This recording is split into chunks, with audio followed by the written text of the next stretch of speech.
Hello control room. ముందని control చేయరా. పాపం పెళ్ళం పిల్లలు ఉంటారు. ఏ ఆగు. పెళ్లి పుస్తకం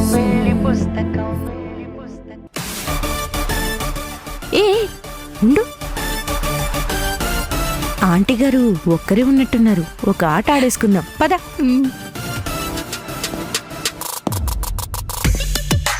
బట్టలు ఆరేస్తున్నారా ఆంటీ గారు?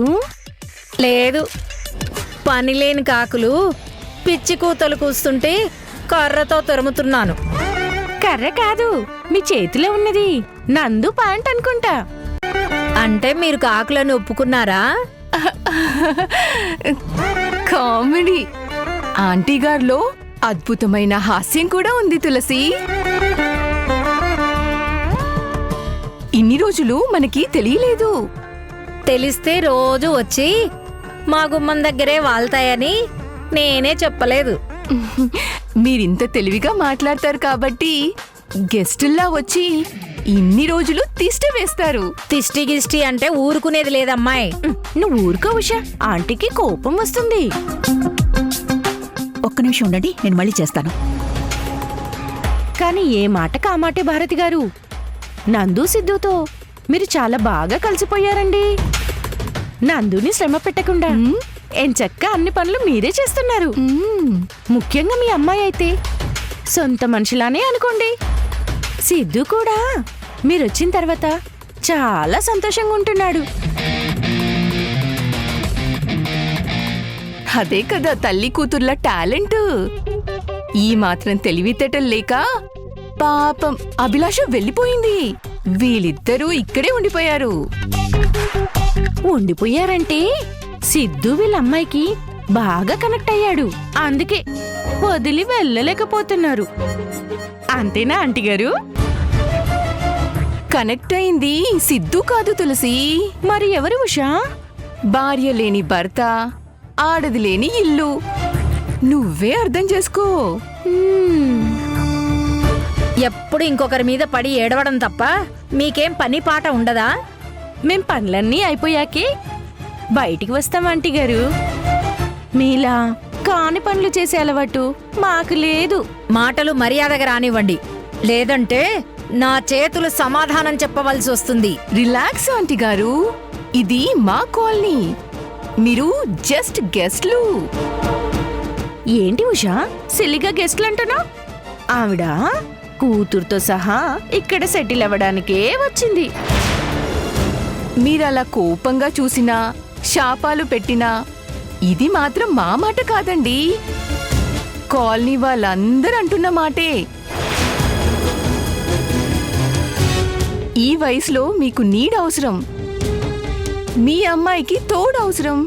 తప్పేముంది? మీరెన్ని రోజులన్నా నందు ఇంట్లో ఉండండి. సొంత మనుషుల్లాగా అన్ని పనులు చేసి పెట్టండి. మాకేం ఇబ్బంది లేదు. పెళ్లి కావలసిన అమ్మాయిని భార్య వదిలేసిన భర్త ఇంట్లో ఉంచారంటే మీ ధైర్యానికి మెచ్చుకోవాలి. ధైర్యమో లేక నమ్మకమో ఎవరికి తెలుసు? అయినా కందకి లేని దురద కత్తిపీటకెందుకని ఎవరెలా ఉంటే మనకెందుకులే. పద పోదాం.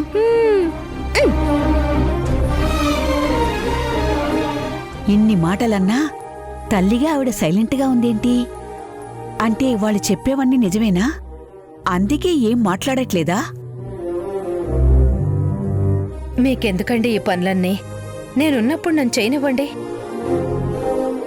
భారతి గారు, ఏమైంది? ఎందుకలా ఉన్నారు? ఏం లేదండి. లేదు, మీరేదో ఆలోచిస్తున్నారు. అదేంటో చెప్పండి. అంత మా కర్మ అండి. ఎవరేమన్నా పడాలి తప్ప పన్నెత్తు మాట అనలేని స్థితిలో ఉన్నాను. ఏంటండి అలా మాట్లాడుతున్నారు? ఏమైంది? ఎవరైనా ఏమైనా అన్నారా? భారతి గారు, మీరు ఈ ఇంట్లో ఉన్నన్ని రోజులు మాదే బాధ్యత. మీరు సంతోషంగా లేకపోతే ఆ లోటు లోపం మాదే అవుతుంది. ఒక ఆత్మీయురాలుగా భావించి ఏం జరిగిందో చెప్పండి. ఇలా మౌనంగా ఉంటే సమస్య ఎప్పటికీ పరిష్కారం దొరకదు. మాట్లాడినా ఈ సమస్య తీరదండి. ఏ దిక్కులేక ఈ ఇంటికొచ్చినప్పటి నుండి నందు, సిద్ధు ఇద్దరు మమ్మల్ని గౌరవంగా అభిమానంగా చూస్తున్నారు. కాని ఇక్కడున్న వాళ్ళు పెడర్థాలు తీస్తూ నోటికొచ్చినట్టు వాగుతున్నారు. పెళ్ళిడికొచ్చిన కూతురికి ఇలాంటి మాటలు ఎక్కడ శాపంగా మారుతుందని నేను భయపడుతున్నానండి. సాక్షికి ఎప్పటి వరకు పెళ్ళెందుకు చేయలేదండి? బాధ్యతలు ఏమైనా ఉన్నాయా? బాధ్యత కాదండి, దాని బతుక్కి నేనే గుదిబండలా తయారయ్యాను. 2 ఏళ్ల నుంచి మంచి మంచి సంబంధాలు తీసుకొస్తూనే ఉన్నానండి. కాని నా కూతురు పెట్టే కండిషన్లు నచ్చక వెనక్కి వెళ్ళిపోతున్నారు. ఏం కండిషన్ అండి? పెళ్ళయ్యాక కూడా మా అమ్మ నాతోనే ఉంటుంది, దానికి ఓకే చెబితేనే నేను పెళ్లి చేసుకుంటాను అంటుంది. ఈ కాలంలో అమ్మా నాన్నలను చూసుకోవటమే పిల్లలకి ఇష్టం లేదు. అలాంటిది అత్తగారుంటానంటే ఎవరైనా ఒప్పుకుంటారా చెప్పండి? మిమ్మల్ని ఒంటరిగా వదలటం ఇష్టం లేక చాలా మంచి నిర్ణయం తీసుకుందండి. నాకైతే ఆ కండిషన్లో కూతురిగా సాక్షి గొప్పతనం కనిపిస్తుంది. ఈ మంచితనం గొప్పతనం వినడానికి అనడానికి బాగుంటాయి కాని కూడుకి గూడుకి దేనికి ఉపయోగపడవండి. లేదండి, సమాజంలో ఒక్క మనిషి విలువ పెంచేది ఆ 2 గుణాలే. మన జీవితంలో ఆలస్యమయ్యే ప్రతి విషయం వెనుక ఒక కారణం ఉంటుంది. సాక్షి లాంటి మంచి అమ్మాయికి ఆ కారణం మంచికే దారి తీస్తుంది. మా అల్లుడిలా అత్తని అమ్మలా చూసుకునే గుణవంతుడు మీకు అల్లుడుగా వస్తాడు. మిమ్మల్ని, మీ అమ్మాయిని తనింట్లో ఉండడానికి ఒప్పుకుంటాడు. ఆ దేవుడి దయ వల్ల మీ చల్లని మాటలు నిజమైతే నా జన్మకింకేమీ వద్దండి. ప్రశాంతంగా ప్రాణాలు వదిలేస్తాను. అయ్యో, ఏంటండి ఆ మాటలు? మీ మనవడితో ఆడుకోకుండా మీరెక్కడికి వెళ్లరు. కూతురు సంతోషంతో పాటు పిల్లల అల్లరి, ఆనందం, కేరింతలు అన్నీ చూడాలి కదా. అంటే లక్ష్మిగారి మనసులో నందుకి సాక్షికి పెళ్లి చెయ్యాలని చాలా స్ట్రాంగ్గా ఉందన్నమాట. భారతి నవ్వు చూస్తుంటే ఆమెకు కూడా ఓకే అనిపిస్తుంది. అభిలాష లేకపోయేసరికి ఆమె ప్లేస్ని సాక్షితో భర్తీ చేసే కుట్ర జరుగుతుందన్నమాట. వెంటనే ఈ విషయాలు అభికి ఫోన్ చేసి చెప్పాలి.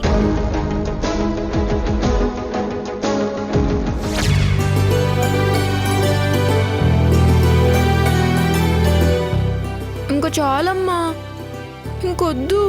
సిద్ధు, ప్రతిసారి అన్నం దగ్గర ఇలా గొడవ చేయకూడదు. తిను. అరే సిద్ధు ఆగు. సిద్ధు ఆగు. తిను.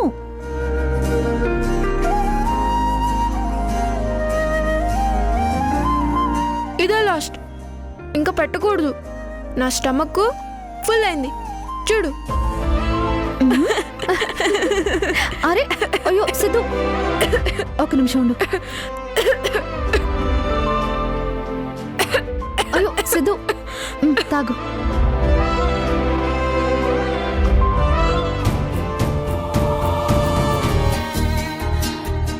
సిద్ధు ఓకేనా? చూసావా అమ్మా, అన్నం ఎక్కువైందని నా బాడీ కూడా చెప్తుంది, అందుకే ఇలా అయింది. ఆహా అలాగా. నువ్వెన్ని నాటకాలు ఆడినా నేను మాత్రం ఈ అన్నం తినిపించకుండా వదలను. ప్లీజ్ అమ్మా, నాకొద్దు. తిను సిద్ధు, సరిగ్గా తినకపోతే నీరసం వస్తుంది. నాకు తినాలని లేదమ్మా. పోనీ నీకు వేరే కర్రీ ఏమైనా చేయనా? లేదంటే అప్పడాలు ఫ్రై చేయనా? అవేం వద్దు కానీ నువ్వేదైనా పాట పాడు, ఆ పాట వింటూ తినేస్తాను. ఏంటి పాట? అవును, పాటే. పాడితేనే తింటాను, లేదంటే నాకొద్దు.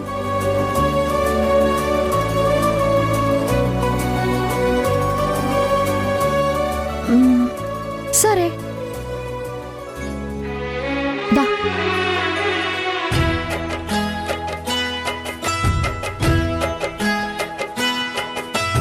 అమ్మని అయ్యాను రాణి రాకతో, కమ్మని ఆనందమే నిండాలి నీతో. ఓ జాబిలి పూనా లాలి జో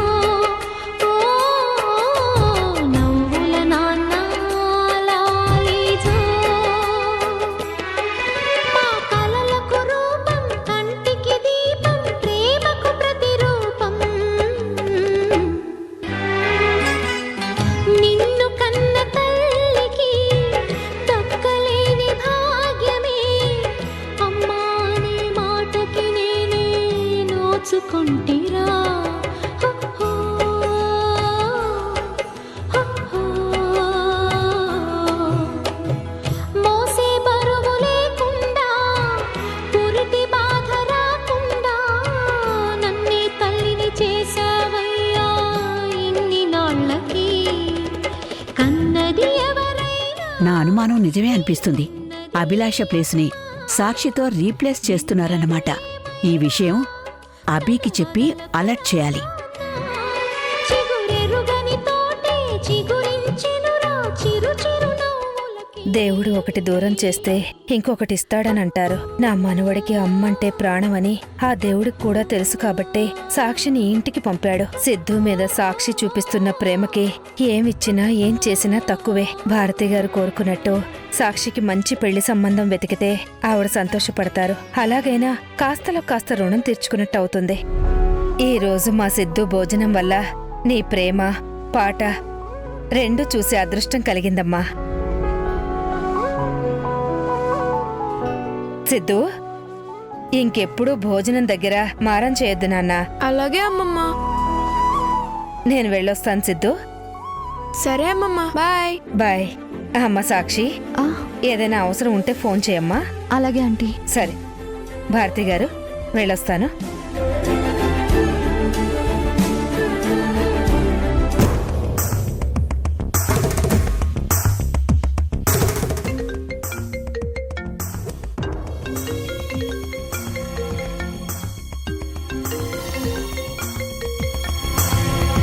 హాయ్ సుమతి ఆంటీ.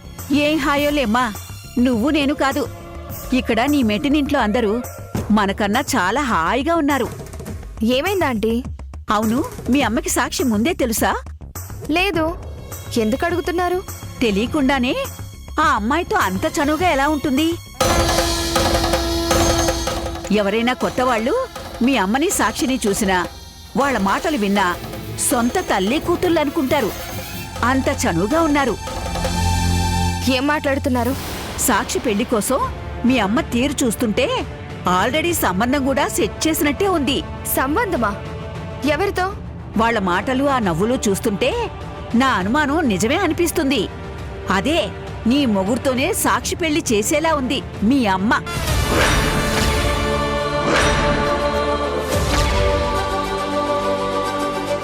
ఏంటంటూ మీరు చెప్పేది?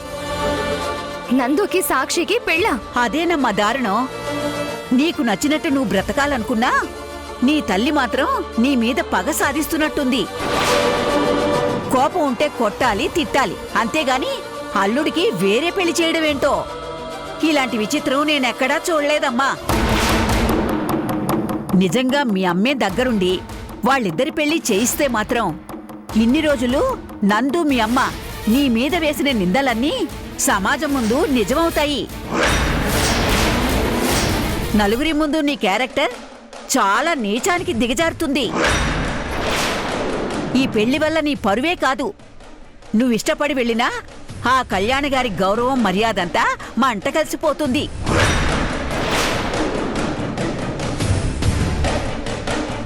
హలో అభి, ఉన్నావా? చెప్పండి ఆంటీ. ఇంతేనమ్మా మీ మెట్టినింటి కబుర్లు. అడగకుండానే ఫోనిచ్చి ఇక్కడేం జరుగుతుందో నన్ను కనుక్కుని చెప్పమండం చాలా మంచిదైంది. నువ్వు మాత్రం వీలైనంత త్వరగా ఈ పెళ్లి విషయంలో మీ అమ్మ ఆలోచనలో మార్పు రాకపోతే నీ బ్రతుకు భవిష్యత్తు రెండూ నాశనం అవుతాయి. జాగ్రత్తగా ఉండమ్మా. ఉంటాను. నా క్యారెక్టర్ గురించి, బిహేవియర్ గురించి కామెంట్ చేసిన అమ్మ ఎందుకు ఇలాంటి పిచ్చి పనులు చేస్తుంది? నాది తప్పని అరిచి చెప్పడం కాదు, ఆవిడిప్పుడు ఏం చేస్తుందో తెలియడం లేదా? నేను నీ కడుపును పుట్టడం, నీలాంటిది తల్లి నాకవ్వడం నిజంగా నా దురదృష్టం, దరిద్రం. అమ్మని తిట్టుకోవడం వల్ల ఏం లాభం లేదు. నేను అందరి ముందు విలన్గా మారడానికి వీల్లేదు. యాజ్ ఎర్లీ యాజ్ పాసిబుల్ ఈ ప్రాబ్లంకి ఫుల్ స్టాప్ పెట్టాలి. ఏం చేయాలి? మా అమ్మ ఆలోచనల్ని, ప్రయత్నాల్ని నేను ఎలా ఆపాలి? ఎలా?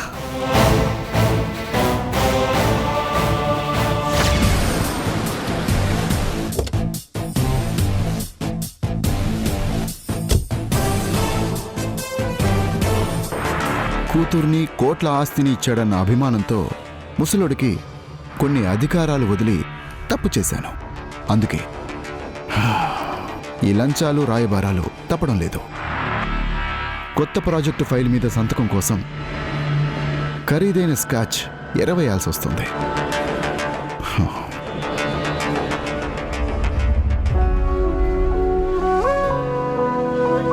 అయ్యగారు, ఏంటి రామయ్య ఇది ఇలా ఉంది? విషమా?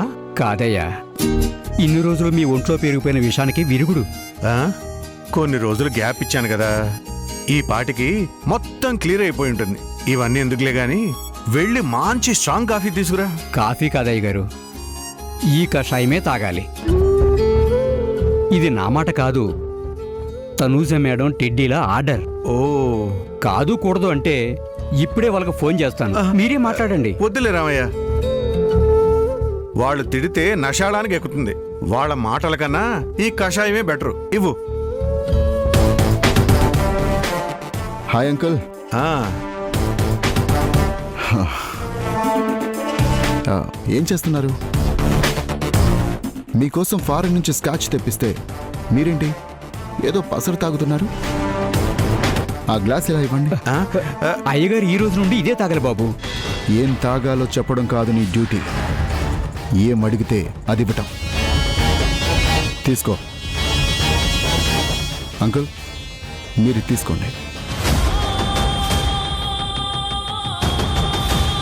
ఏ special gift, special person.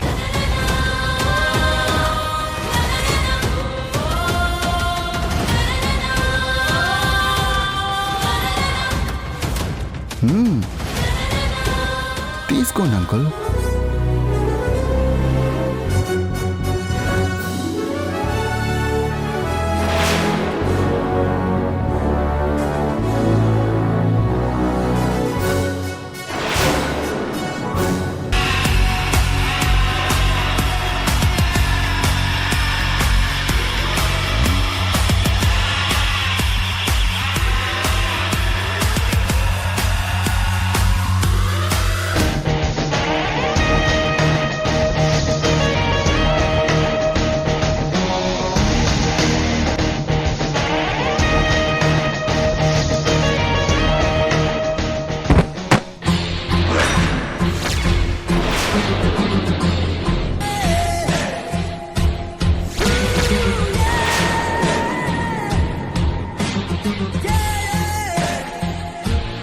Uncle, ఏం చేశారు మీరు? ఆ బాటిల్ ఖరీదెంతో తెలుసా? నా కూతురి మాట కన్నా అది ఎక్కువ కాదు. నా మనవరాల సంతోషం కన్నా ఏది విలువైంది కాదు.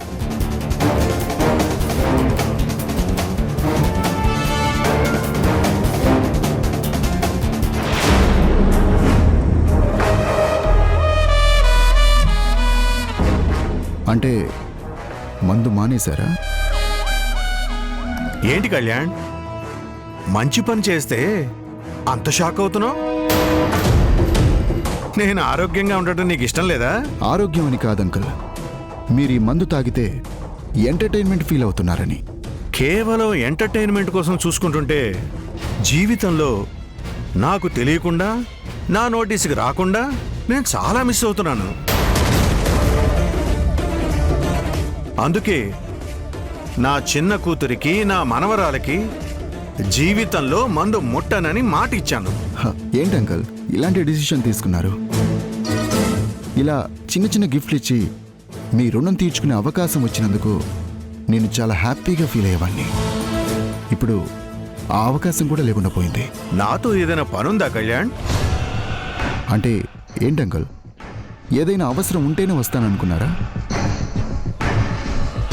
ఎప్పటికప్పుడు మీ ఆరోగ్యం గురించి పట్టించుకోవడం నా బాధ్యత. ఏది నువ్వు తెచ్చే మందుతో వచ్చే ఆరోగ్యమా? జోకులే కళ్యాణ్. కొత్త ప్రాజెక్టు ఫైల్ మీద సంతకం పెట్టించుకోవడానికి వస్తావని ఆల్రెడీ మేనేజర్ కాల్ చేశాడు. ఆ ఫైల్ ఇదేనా? అన్నీ చెక్ చేసి సంతకం పెడతాను, నువ్వు వెళ్ళు. చెక్ చేయడం ఎందుకు అంకుల్, అంతా పర్ఫెక్ట్గా ఉంటుంది. నాకు తెలుసు కళ్యాణ్, అయినా ఒకసారి చెక్ చేస్తాను. ఏదైనా మిస్ అయితే నేను కరెక్ట్ చేయొచ్చు కదా. సరే అంకుల్, మీ ఇష్టం. ఇన్నేళ్ల మన రిలేషన్లో మీకు ఏ ఫేవర్ చేయకుండా వెళ్ళడం ఇదే ఫస్ట్ టైం. మందు కాకుండా వేరే ఏదైనా కావాలంటే చెప్పండి అంకుల్, తీసుకొస్తాను. ఏం తీసుకురావద్దు కానీ నాకొక్క ఫేవర్ చేయాలి. చెప్పండి అంకుల్, తప్పకుండా చేస్తాను. సాక్షిని మళ్ళీ జాబ్లోకి తీసుకోవాలి.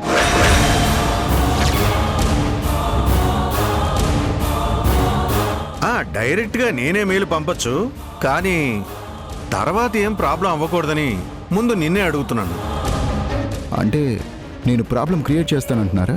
చచ్చా, నలుగురికి మంచి చేయడమే గాని ఎవ్వరికి పాపం చేసే కూడా నీది కాదు. కానీ అప్పుడప్పుడు తెలియక జరిగే తప్పుల వల్ల ఇతరులు హర్ట్ అవుతూ ఉంటారు.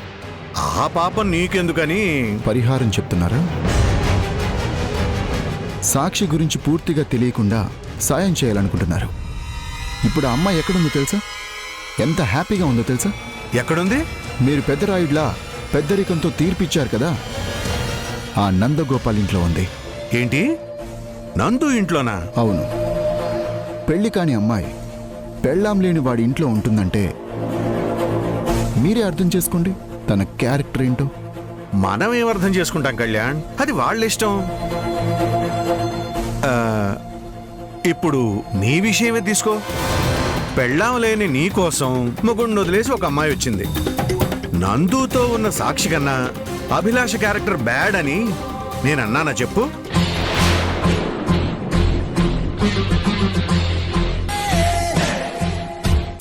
నేను ఈ విషయం గురించి రేపు మాట్లాడతాను. సరే కళ్యాణ్, రేపు వచ్చినప్పుడే ఆ ఫైల్ మీద సంతకం పెట్టి ఇచ్చేస్తాను. సాక్షిని మళ్ళీ జాబ్లో జాయిన్ చేసుకోమని సలహా ఇస్తున్నారు. ఒకసారి టర్మినేట్ చేసిన దాన్ని మళ్ళీ తీసుకోవడం ఏంటి? మా అంకుల్ ఇది వరకట్లా లేరు. ఆయన్ని ఎవరో ఇన్ఫ్లుయెన్స్ చేస్తున్నారు. Hello, control room. ముందని కంట్రోల్ చేయరా? పాపం పెళ్ళం పిల్లలు ఉంటారు. ఏ ఆగు, నన్ను పోలీసులకి ఫోన్ చేయమని చెప్పి అన్ని పొమ్మంటావేంటి? వద్దులేండి, వదిలేద్దాం. వాల్మీకి కూడా దొంగే. అలాగని చెప్పి ఆయన పోలీసు అప్పు చెప్పుంటే మనకు రామాయణం ఉండేదా? నాకెందుకో వీడిని వదిలేస్తే వీడు కూడా ఏదో రాసేస్తాడనిపిస్తుంది. ఈటీవీ విన్ యాప్ రోజుకి కేవలం రూపాయి మాత్రమే. ఇప్పుడే ఈటీవీ విన్ యాప్ డౌన్లోడ్ చేసి సబ్స్క్రైబ్ చేయండి.